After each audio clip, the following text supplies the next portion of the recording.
The Lori hacking case has the weirdest twists. Between the Wasatch and Ocher mountains on July 24, 1847, it's haunted by the North Shore monster, a horse-crocodile hybrid. But our story features the deadliest monsters, humans. The story ends with the suspicion that Mark may have killed Lori.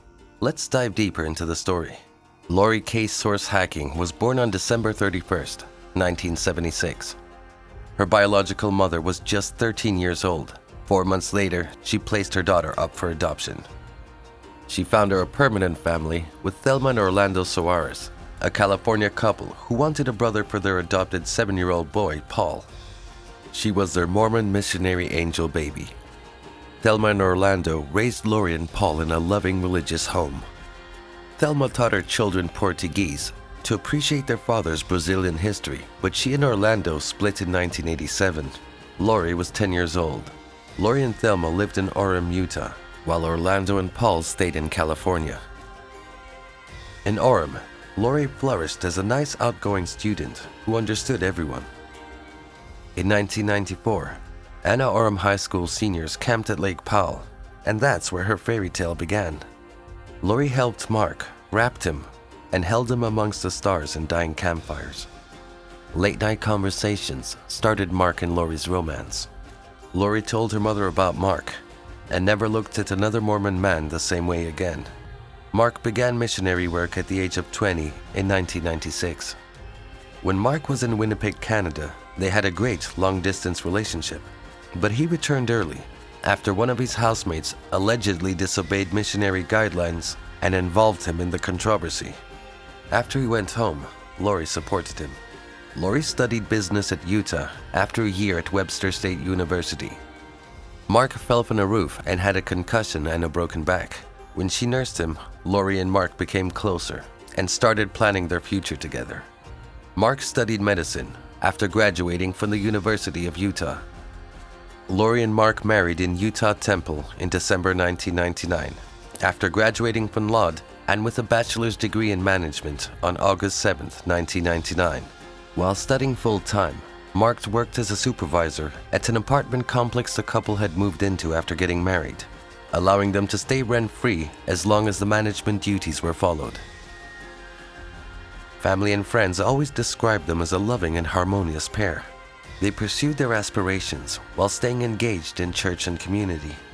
Mark shared his passion for running with Lori, and the couple often ran together when not busy with work or church commitments. Soon, Lori got a job as a stockbroker's assistant at Wells Fargo. Mark worked at a local psychiatric hospital as an orderly while finishing his studies.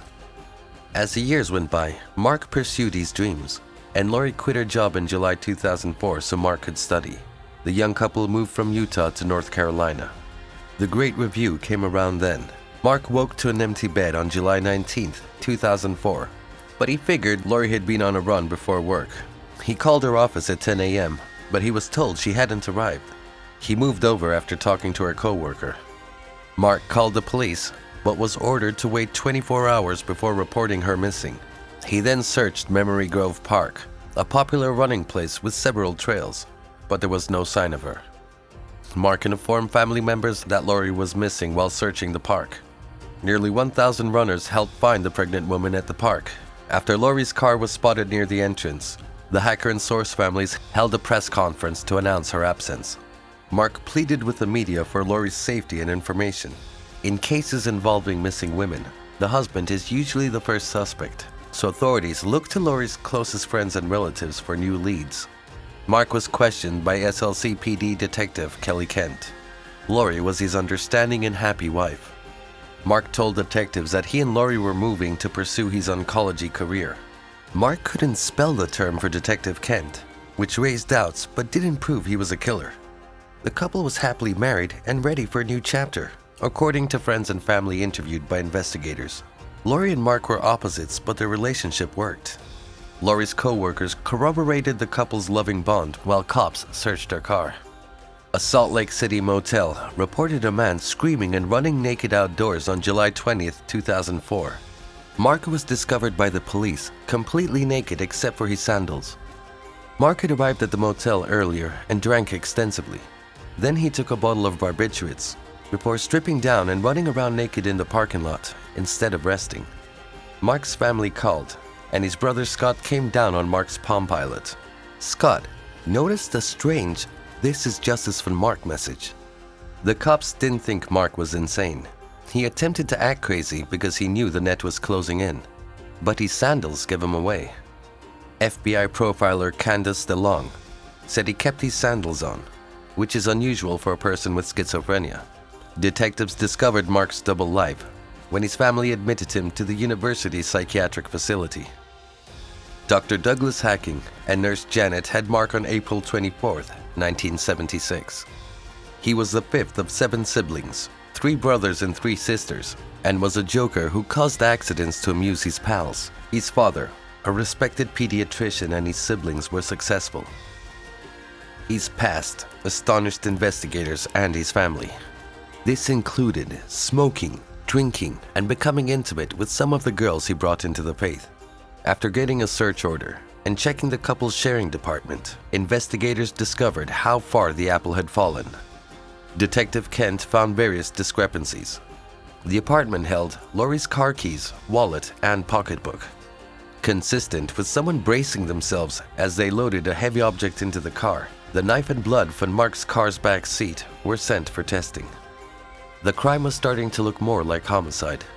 Still, the police kept their suspicions to themselves and built a timeline leading up to Lori's disappearance. The University of Utah Psychiatric Ward reported a man dumping something large in their dumpsters. Before Lori's search, dumpsters in the vicinity were carried to the dump. Officers found the old mattress with the top cover ripped off near Mark and Lori's church, after realizing that Mark had been utilizing dumpsters to dispose of evidence. The discovery was untimely. Mark's father, Douglas, informed reporters that on July 24, 2004, Scott and Lance visited Mark in treatment for his emotional meltdown and confronted him about Lori. Mark confessed. Mark said that Lori was researching University of North Carolina student housing and financial aid when she discovered his lies on July 16, 2004. The same day her coworker said she was agitated and left work. He had told Lori that a computer malfunction delayed his application. She notified the university. Lori had to wait until Monday to hear from Mark, who lied about his entire existence. Mark then acknowledged that the incident had caused some strain, but they overcame their concerns. When Mark discovered Lori's letter calling him out for his actions, he felt further insulted. He left the note in the spare room and walked into the master bedroom, where he shot Lori in the head. He then rolled up her body in garbage bags and a carpet and placed her into the back seat of his SUV. He then ripped the top cover off the mattress and cleaned up, stuffing all evidence into more garbage bags. Douglas said Mark had a breakdown when Lori discovered his deception and that his family's prominence and standing in the community put him under immense pressure. Mark was charged with first-degree murder on August 9, 2004. Despite Lori's brother Paul Suarez's pleadings, Mark pleaded not guilty to first-degree murder on October 29, 2004. He pleaded guilty and agreed to drop the further charges on April 15, 2005. On June 6, 2004, Utah law sentenced Mark to 6 years to life in prison, plus an extra year, 30-year sentence. The 6-year minimum humiliated Lori, her pregnant daughter, and her family, which pleased Lori's mother, Thelma Soares. Mark's minor sentencing reduction restored her faith in the legal system. Utah prison officers caught Mark selling signed signatures and hand tracings at a murder auction in June 2006. Mark stopped selling online after getting caught. The most twisted aspect of this case is the murder of a woman by the man she loved and trusted. In marriage, we vow to honor, protect, and always be honest. But Mark was never the man Lori believed she married. Why do you think Mark felt he had no other option but to lie to Lori and his family? And how did he go from lying to murder? Do you think justice was served in this case? Thanks for joining us in uncovering these dark murder mysteries. Be sure to subscribe for more true crime content. And remember, stay vigilant. If you enjoyed this video, please give it a like and subscribe to the channel before leaving. Until next time, stay safe.